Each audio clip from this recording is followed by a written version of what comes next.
Всем привет, на связи админ. Сегодня я расскажу, что нового и интересного разработчики подготовили для игроков в апрельском обновлении, а оно, поверьте мне, будет немаленьким. Самое масштабное в предстоящей обнове – это изменение в ивенте с кораблем. Теперь карго будет заходить в один из портов на карте, причем корабль сам определяет, когда и в какой порт ему зайти, в зависимости от удаленности. Внешку портов тоже поменяли, в них добавили морской причал с портовыми кранами. Основная часть порта тоже подверглась небольшим изменениям. Чтобы расчистить путь для карго, из нее убрали затонувшие корабли и заброшенные баржи. С основной частью порта морской причал соединяется разводным мостом. Он сдвигается в сторону, открывая вход в док. Да, именно вход, ведь корабль теперь движется вокруг острова против часовой стрелки. На морском причале можно встретить небольшое количество лута и множество различных укрытий. Они помогут игрокам во время швартовки корабля. Само время стоянки в порту составляет примерно 8 минут. За это время при помощи портовых кранов на корабль загружаются контейнеры. На данный момент лут в них так и не добавили, но зато есть возможность залезть внутрь контейнера еще до момента погрузки и таким образом попасть на корабль.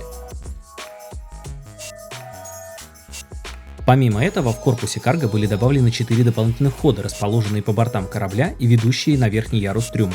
Они позволят игрокам проникнуть на корабль или наоборот незаметно уйти с него. Этим обновлением разработчики смещают баланс на корабле в сторону атакующих, открывая для них новые тактики. Конечно, до выхода официального обновления остается еще пару дней, и разработчики могут успеть добавить какой-нибудь дополнительный функционал. Но с большой вероятностью это и есть финальный вариант портов для апрельского обновления. Для того, чтобы привлечь игроков в порт, любая швартовка карго будет сопровождаться уведомлением на экране игрока. Такие же уведомления появляются, например, при респауне нефтевышек. Кстати, о нефтевышках. Разработчики также не оставили их без внимания. Тут все та же история, что и с кораблем. Нужно добиться баланса. На малой и большой нефтянках разработчики добавляют дополнительный подводный вход. Он представляет собой классический вход с подводных лабораторий с вертикальной трубой, по которой можно почти незаметно подняться на предпоследний ярус платформы. Главное выжить, пока по ней поднимаешься, ведь дефать новый вход совсем не сложно. Достаточно сесть наверху и контролировать подъем, но в любом случае это минус 1 человек из тима контролирующих. В конце подъема разработчики добавили большой холл с несколькими выходами на разные стороны платформы. Кстати, если ты думаешь, что при помощи нового входа получится незаметно проскочить мимо ботов, то зря. Им разрешили открывать двери и обновили маршруты. Вниз они, конечно, не спускаются, а вот выход из шахты контролят. В целом задумка неплохая, а вот насколько она будет востребована, будет понятно по ходу игры. Подводный вход на нефтянках — это еще не все. Также разработчики добавили в игру один девайс и выдали его хэви-ботам. И тут мы плавно подходим к самому спорному в обновлении – это миниган.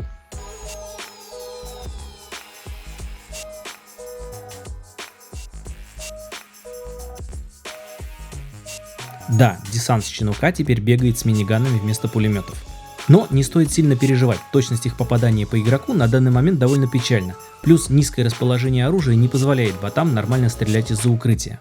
Также миниган доступен для игроков, и судя по всему забирать его у нас не планируют.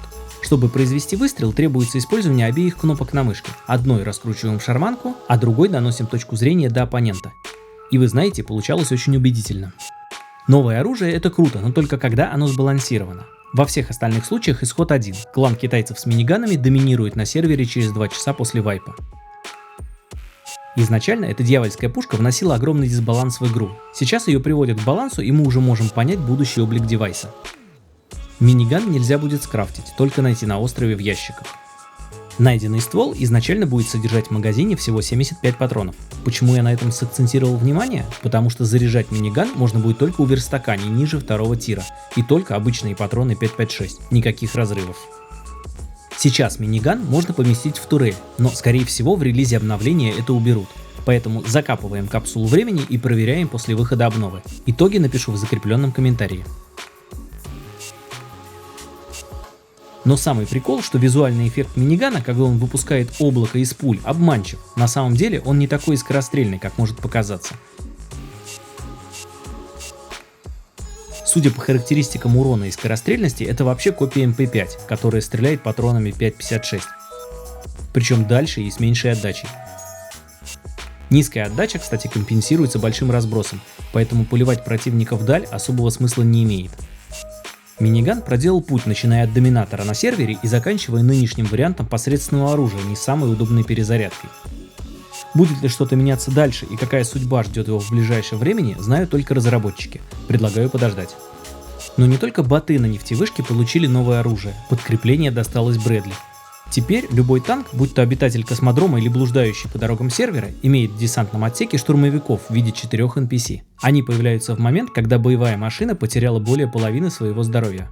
Их появление сопровождается дымовой завесой, выглядит эпично, да и пустить дым намного проще, чем сделать анимацию высадки ботов. Сейчас они просто выходят из текстуры танка.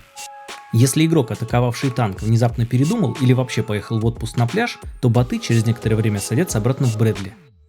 Вот смотрю я на счастливых хэвиков, которые получили миниган, и понимаю, что записи финальной стадии огнемета должны быть как-то связаны с этими учеными, но судя по всему их доработка перенесется на будущее. Вообще сейчас интеллект ботов оставляет желать лучшего. После высадки из танка они сбиваются в кучи, стопятся о преграды, ведут себя довольно странно. Вот реально интеллект на уровне хлебушка. Это должно быть исправлено.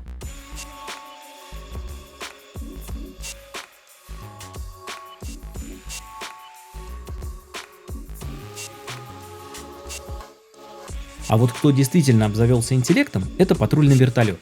Теперь он случайным образом может продолжить атаку после выпуска первой партии ракет. Второй залп будет выполняться в движении по окружности. В жизни этот маневр называется воронка. Выглядит эпично и урона наносит достаточно. Любители фармить вертолет по КД явно не оценят. Придется нормально так отстраивать буферок в башне. А вот с точки зрения новых ощущений от игры, тут все четко. Горело и будет гореть. Кстати, о наболевшем. Разработчики решили прислушаться к сообществу и внести некоторые изменения в электрику. Теперь предметы, висящие за мной на стене, больше не теряют единицу мощности при пропускании напряжения через себя. И еще немного об упрощении жизни. Разработчики добавляют первый скин на шкаф. В чем простота, скажете вы? Смотрите, авторизованные игроки видят всю статистику по дому, не открывая меню шкафа. Тут доступна информация о суточном потреблении и времени обслуживания дома. Также есть то, что недоступно с дефолтным шкафом. Это количество строительных блоков и дверей в доме. Поможет во время рейда. Вот ради этой фишки стоит купить скин. Еще бонусом добавили визуализацию ресурсов, находящихся в шкафу. На нижней полке располагаются ящики. По их количеству и наполнению можно будет прикинуть содержимое. С этим шкафом будет проще жить не только игрокам, но и разработчикам. Ведь он будет платный. По цене загадывать не буду, но 10 баксов на покупку я бы уже отложил. А еще разработчики обновили мировые модели семян. Сильно заморачиваться не стали, просто подписали каждый мешочек. Возможно, фермеры оценят это. Также исправления коснулись острого обучения и прочего контента, который разработчики добавили за последние несколько месяцев. Откуда столько обновлений для игры, ведь всего месяц прошел? Все просто. В прошлом году разработчики увеличили штат сотрудников, которые работают над игрой. Часть из них занимается созданием нового контента, а другие завозят оптимизацию и фиксят баги. Думаю, не по своей воле, просто вытащили короткую спичку. Кстати, об оптимизации. Ее тоже завезли. Громких официальных заявлений пока не было, но из того, что я заметил, так это более быстрая загрузка при одних и тех же параметрах сервера на клиентах мартовского и апрельского обновления. Этот тест и другие материалы по грядущей обнове я выкладывал у себя в телеге. Так что если ты хочешь первым узнавать о новинках в игре, то залетай, ссылка будет в описании. Так вот, скорость входа на сервер на стейджинге выросла на 20%, будем надеяться, в обнову это добавят. Также разработчики потрудились над корректным определением пинга до сервера, а то бывает показывает 1, подключаешься, а там 250. Говорят, это уже в прошлом. В ближайшем будущем нас ждут два вида мотоциклов. Первые наброски разработчики уже показали.